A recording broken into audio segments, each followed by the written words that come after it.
রাজনৈতিক প্রতিহিংসার শিকার হয়ে 2023 সাল থেকে কারাগারে বন্দী আছেন পাকিস্তানের সাবেক অধিনায়ক এবং দেশটার সাবেক প্রধানমন্ত্রী ইমরান খান। সাম্প্রতিক সময়ে কারাবন্দী থাকা অবস্থায় শারীরিক অবস্থার অবনতি হয়েছে ইমরানের। সম্প্রতি তার দৃষ্টিশক্তি হ্রাসের অভিযোগও উঠেছে। এ নিয়ে গভীর উদ্বেগ তৈরি হয়েছে পাকিস্তান সহ বৈশ্বিক ক্রীড়াঙ্গনে।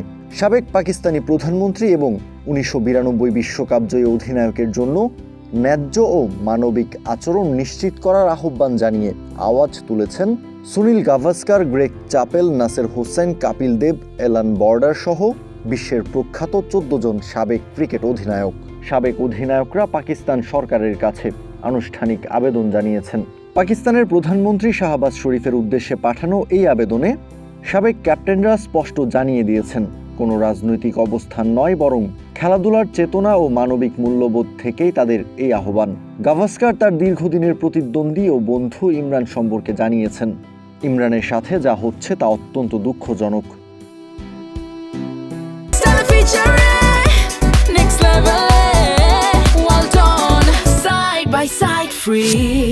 যখন ইমরান অর্চেস্টারশায়ারের হয়ে ওভারসিজ খেলোয়াড় হিসেবে সুযোগ পাওয়ার চেষ্টা করছিল, তখন থেকেই গাভাস্কারের সাথে তার বন্ধুত্ব। তারা শুধুই মাঠের প্রতিদ্বন্দ্বী নয়। ইমরান খানকে নিয়ে যৌথ বিবৃতিতে অধিনায়কেরা লিখেছেন, আমরা নিজ নিজ দেশের জাতীয় ক্রিকেট দলের সাবেক অধিনায়করা, পাকিস্তানের সাবেক অধিনায়ক ও বিশ্ব ক্রিকেটের কিংবদন্তি ব্যক্তিত্ব ইমরান খানের কারাবাসের পরিস্থিতি ও তার প্রতি আচরণ নিয়ে গভীর উদ্বেগ প্রকাশ করছি।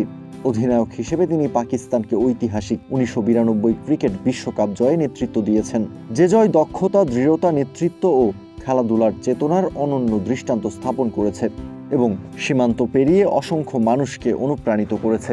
আমাদের অনেকেই তার বিপক্ষে খেলেছি, একই মাঠে প্রতিদ্বন্দ্বিতা করেছি, কিংবা তার অলরাউন্ড নৈপুণ্য, ব্যক্তিত্ব ও লড়াকু মানসিকতায় অনুপ্রাণিত হয়েছি। তিনি নিঃসন্দেহে ক্রিকেট ইতিহাসের অন্যতম সেরা অলরাউন্ডার এবং অধিনায়কও, যিনি খেলোয়াড়, সমর্থক ও প্রশাসকদের কাছ থেকে সমান সম্মান অর্জন করেছেন। ক্রিকেটের বাইরেও তিনি পাকিস্তানের প্রধানমন্ত্রী হিসেবে দায়িত্ব পালন করেছেন। রাজনৈতিক মতপার্থক্য থাকলেও তিনি গণতান্ত্রিকভাবে নির্বাচিত হয়ে দেশের সর্বোচ্চ পদে অধিষ্ঠিত ছিলেন।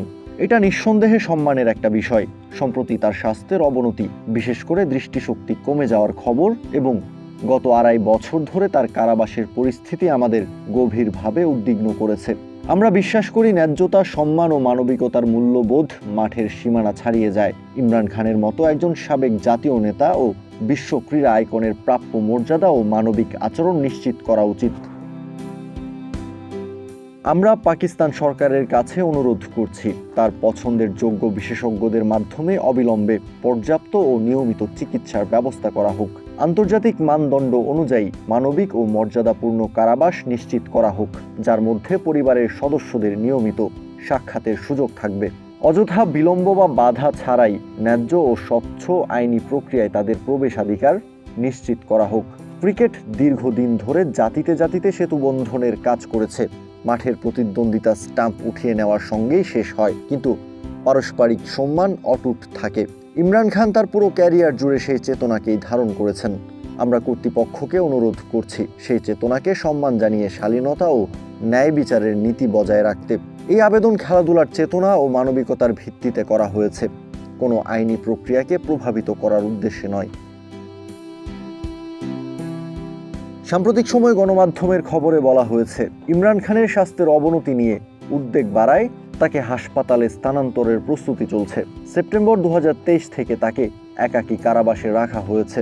অভিযোগ রয়েছে, কারা কর্তৃপক্ষ মাসের পর মাস তার চিকিৎসা সংক্রান্ত অভিযোগ উপেক্ষা করেছে, যার ফলে তার শারীরিক অবস্থার আরও অবনতি হয়েছে। গত সপ্তাহেও তার সাবেক সতীর্থ ও প্রাক্তন পাকিস্তানি ক্রিকেটার ওয়াসিম আকরাম, শোয়েব আখতার সহ আরও অনেকেই কর্তৃপক্ষের কাছে আহ্বান জানিয়েছেন যেন ইমরান খান সর্বোত্তম চিকিৎসাটা পান। কাউসার শান্ত, ক্রিক ফ্রেঞ্জি।